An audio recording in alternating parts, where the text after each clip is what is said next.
everybody is having a great day. I know we all miss our circle time at school so much.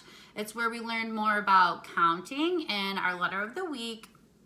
So in my classroom, our letter of the week is W. So I've decided to make a 10-seed watermelon. So all you will need for this project is green paint, pink paint, scissors, glue, and black construction paper to cut out little black seeds like this.